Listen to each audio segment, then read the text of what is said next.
Hey guys, welcome back to my channel Bindus Bliss. ఈ రోజు వచ్చేసి ఒక cooking video and that is nothing but chicken curry. నాకు తెలిసి నాన్ వెజ్ తినే వాళ్ళందరికీ చికెన్ కర్రీ ఫేవరెటే. సో ఈ రోజు నా స్టైల్లో చికెన్ కర్రీ మీకు చూపించేద్దాం అనుకుంటున్నా. ఇంకెందుకు లేట్ చూసేయండి. సో ఫస్ట్ నేను ఇక్కడ కరెక్ట్ గా 1 kg చికెన్ తీసుకుంటున్నా. మంచిగా క్లీన్ చేసేసి పెట్టాను. అండ్ బై ద వే నాకు ఈ 1 kg చికెన్ 19 రూపీస్ కి వచ్చింది. ఎలా వచ్చిందో నేను ఇంతకు ముందు ఒక షార్ట్ పోస్ట్ చేశాను, చూసేయండి. సో ఇక్కడ మనం ఫస్ట్ యాజ్ యూజువల్ గా ఆయిల్ వేసుకుందాం. వెజ్ కర్రీస్ కి కొంచెం ఆయిల్ ఎక్కువే పట్టిద్ది కాబట్టి నేను అంత ఆయిల్ తీసుకున్నా. కుకింగ్ షార్ట్స్ ఎలా తీయాలో మా హస్బెండ్ కి డైరెక్షన్స్ ఇస్తున్నా. సో ఆయిల్ హీట్ అయిపోయాక 1 cup ఆఫ్ ఆనియన్స్ తీసుకుంటున్నా. అంటే నాకు తెలిసి 2 to 3 medium onions. So first ఈ ఆనియన్స్ వేయించాలి. నేను ఎప్పటి నుంచో ఒక ప్రాపర్ కుకింగ్ వీడియో చేద్దామని అనుకుంటున్నా. ఫైనల్లీ ఇప్పటికి కుదిరింది అనమాట.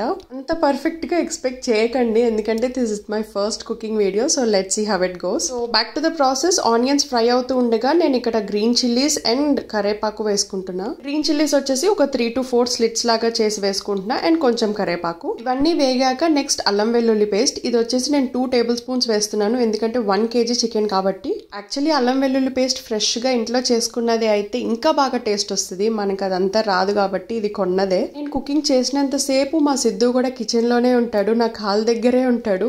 వెళ్ళి ఆడుకోరా అని నేను గట్టిగా అరిస్తే చూడండి హాల్ నుంచి పికప్ గేమ్స్ ఆడుతున్నాడు. అండ్ మా ఇల్లు చూసారా ఎంత మెస్సీగా ఉందో. నేను ఎన్నిసార్లు సర్దినా 5 minutes లో మళ్ళీ అన్ని పిచ్చి పిచ్చిగా చేసేస్తాడు. అండ్ ఇక్కడ అల్లం వెల్లుల్లి పేస్ట్ కూడా ఫ్రై అవుతూ ఉండగా నేను కొంచెం పసుపు అండ్ సాల్ట్ వేసుకుంటున్నాను. పసుపు యాజ్ యూజువల్ గా కొంచెమే అండ్ సాల్ట్ వచ్చేసి నేను 2 full spoons వేసుకుంటున్నాను. మన కుకింగ్ లాంగ్వేజ్ లో కరెక్ట్ గా చెప్పాలంటే ఉప్పు తగినంత. సో ఈ బేసిక్ ఇంగ్రీడియంట్స్ అన్ని వేసేసుకొని మంచిగా ఫ్రై అవనివ్వాలి. సండేస్ నాన్ వెజ్ లేకపోతే అసలు ముద్ద దిగదు, నాకైనా మా హస్బెండ్ కైనా. అదేంటో సండే వెజ్ తినమంటే అసలు మాకు ఎక్కనే ఎక్కదు. సో ఇవన్నీ ఫ్రై అయిపోయాక మనం మంచిగా వాష్ చేసి పెట్టుకున్న చికెన్ వేసేసుకోవడమే. నేను చెప్పాను కదా చికెన్ 19 రూపీస్ కి వచ్చిందని. యాక్చువల్లీ నేను ఈ చికెన్ ఫ్రెష్ టు హోమ్ నుంచి తీసుకున్నాను. దీని కంప్లీట్ డీటెయిల్స్ నేను ఆల్రెడీ ఒక షార్ట్ చేసి ఫ్యూ డేస్ బ్యాక్ పోస్ట్ చేశాను, నా ఛానల్లో ఉంటుంది, చెక్ చేయండి. కొన్ని ప్రోమో కోడ్స్ ఉన్నాయి నా దగ్గర, అవి యూజ్ చేస్తే మీకు కూడా హ్యాపీగా చికెన్ ఇంటికి చాలా తక్కువ కాస్ట్ కి వచ్చేస్తుంది. అండ్ చికెన్ క్వాలిటీ అయితే చాలా బాగుంది, చాలా సాఫ్ట్ అండ్ టెండర్ గా ఉంది. జనరల్ గా నాన్ వెజ్ ఆన్లైన్ లో తీసుకోవడానికి నేను అంత ఇష్టపడను, ఎందుకంటే ఫ్రోజన్ ఇస్తారేమో అని చెప్పి. బట్ ఇక్కడ అలా కాదు, చాలా ఫ్రెష్ చికెన్ పంపించారు. ఫ్రోజన్ అయితే కాదు, టేస్ట్ కూడా చాలా బాగా వచ్చింది. మనం ఎంత చేసినా చికెన్ ఫ్రెష్ గా ఉండి బాగుంటేనే కర్రీ కూడా చాలా బాగా వస్తుంది. So go checkout the details. మీకు కనుక ఆ షార్ట్ నా ఛానల్లో కనిపించకపోతే ఈ వీడియో కింద కామెంట్ చేయండి, నేను మీకు డైరెక్ట్ గా ప్రోమో కోడ్స్ ఇస్తాను. సో మన ప్రాసెస్ దగ్గరకు వచ్చేస్తే ఇక్కడ చికెన్ నేను వేసేసుకొని మంచిగా మిక్స్ చేసుకొని ఇంకా మూత పెట్టేసుకుంటున్నా. చికెన్ బాయిల్ అయ్యే వరకు లైక్ 5 to 10 minutes. ఈ లోపు మనం కర్రీలోకి మసాలా ప్రిపేర్ చేసేసుకుందాం. ఈ మసాలా ఇస్ ద కీ అన్నమాట. దీని ద్వారానే మనకి మంచి టేస్ట్ యాడ్ అయ్యిద్ది చికెన్ కర్రీకి. ఫస్ట్ నేను ఇక్కడ గసగసాలు వేసేసుకుంటున్నా. క్వాంటిటీ వచ్చేసి ఒక 4 tablespoons అనుకోండి. అండ్ నెక్స్ట్ వచ్చేసి ఇవి క్లోవ్స్ కదా, తెలుగులో ఏమంటారు గుర్తు రావట్లేదు, అవి ఒక 4 తీసుకున్నా.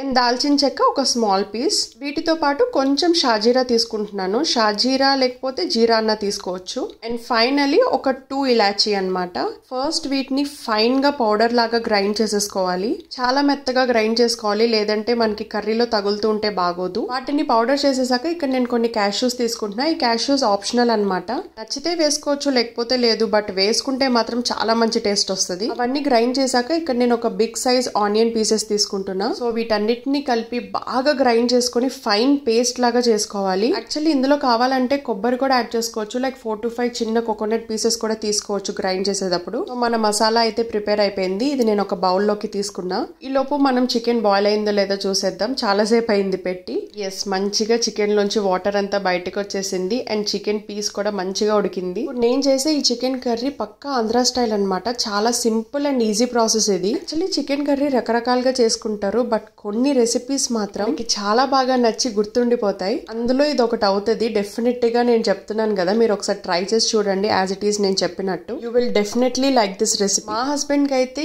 ఈ చికెన్ కర్రీ చాలా ఫేవరెట్. పెళ్ళైన కొత్తలో ఒకసారి ఇట్లా చేసి పెట్టాను, ఇంకంతే. ఇది తప్ప తనకి వేరే ఏ చికెన్ కర్రీస్ పెద్దగా నచ్చవు. సో ఇంకా అప్పటి నుంచి యాజ్ ఇట్ ఈస్ ఇలాగే చేస్తున్నా. ఇక్కడ చికెన్ ఉడికిపోయాక నేను 2 tablespoons ఆఫ్ కర్డ్ వేస్తున్నాను. కర్డ్ ఎందుకంటే ఫస్ట్లీ మనకి మంచిగా గ్రేవీ వస్తుంది అండ్ మంచి ఫ్లేవర్ కూడా యాడ్ అవుతుంది. ఇక్కడ కర్డ్ తో పాటు నేను ఆల్రెడీ ప్రిపేర్ చేసుకున్న మసాలా కూడా యాడ్ చేసేసుకుంటున్నాను. ఈ మసాలా అండ్ కర్డ్ చాలు తెలుసా, మంచిగా గ్రేవీ వస్తుంది, థిక్ గ్రేవీ వస్తుంది. ఇందులో కర్డ్ అండ్ క్యాష్యూస్ యాడ్ చేసాం కదా, ఈ రెండిటితో ఎంత మంచి ఫ్లేవర్ వస్తుంది అంటే చాలా కమ్మగా వస్తుంది కర్రీ. తినేటప్పుడు వావ్ అంటారు మీరే. చాలా మంది ఈ 2 ఇంగ్రీడియంట్స్ యాడ్ చేయరు. ఒక్కసారి మీ రెసిపీలో ఈ 2 ఇంగ్రీడియంట్స్ ఇంక్లూడ్ చేసుకోండి, మీకే చాలా డిఫరెన్స్ తెలుస్తుంది. సో ఈ మసాలా ఈ కర్డ్ వేసేసుకున్న తర్వాత మంచిగా మిక్స్ చేసేసుకొని మళ్ళీ లిడ్ క్లోజ్ చేసుకొని కొంచెంసేపు ఉడికించుకోవాలి. యాక్చువల్లీ ఎప్పుడైనా హైలో పెట్టుకొని వండుకోవద్దు కర్రీస్, మీడియం సిమ్ లో పెట్టుకొని వండుకుంటే టేస్ట్ చాలా బాగా వస్తుంది. మధ్య మధ్యలో మిక్స్ చేసుకుంటూ ఒక 5 to 10 minutes ఉడికించుకుంటే మన మసాలా ఫ్లేవర్ అంతా చికెన్ పీసెస్ కి బాగా పట్టిద్ది అన్నమాట.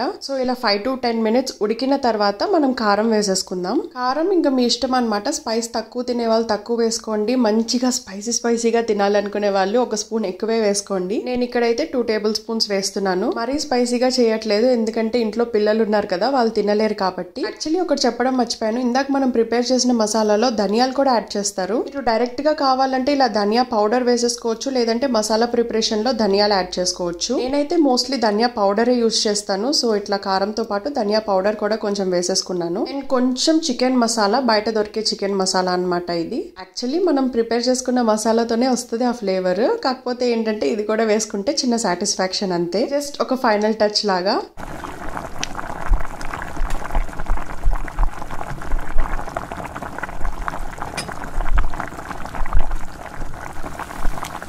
అన్నీ మిక్స్ చేసేసుకొని ఇంకా ఫైనల్గా మూత పెట్టి కొంచెం సేపు ఉడికిచ్చేసుకుంటే that's it, we're almost done అనమాట. గ్రేవీ చూసారా ఎంత బాగా వచ్చిందో.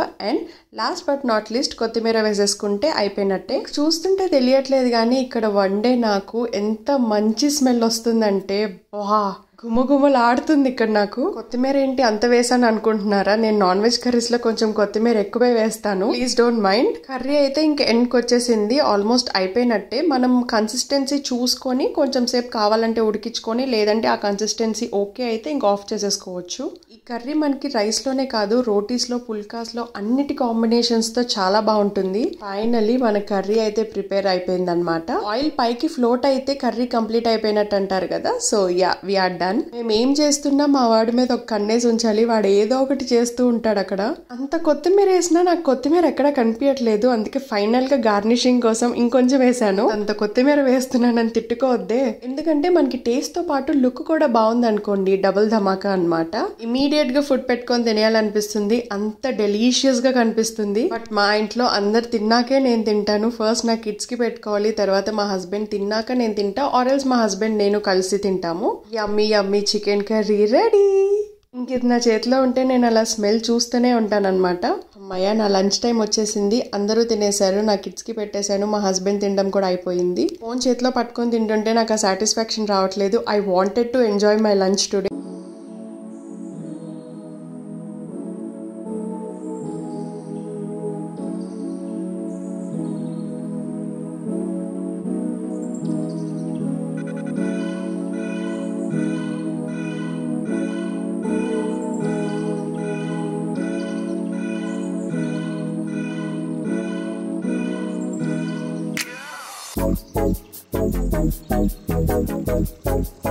మా హస్బెండ్ కి యాజ్ యూజువల్ గా బాగా నచ్చింది అండ్ జుజ్జుకి కూడా నచ్చింది ఈసారి. అమ్మయ్య, ఐఎమ్ ఫుల్. యాక్చువల్లీ కర్రీ బాగుందని కొంచెం ఎక్కువే తిన్నా. Curry so yummy, so give it a try. మీరు ఒకవేళ ట్రై చేస్తే ఎలా వచ్చిందో నాకు కింద కామెంట్ బాక్స్ లో చెప్పడం మర్చిపోవద్దు. ఇంకో వ్లాగ్ లో మళ్ళీ కలుద్దాం. మీకు వీడియో నచ్చితే లైక్, షేర్ అండ్ సబ్స్క్రైబ్ మర్చిపోవద్దు. Thank you for watching. Bye.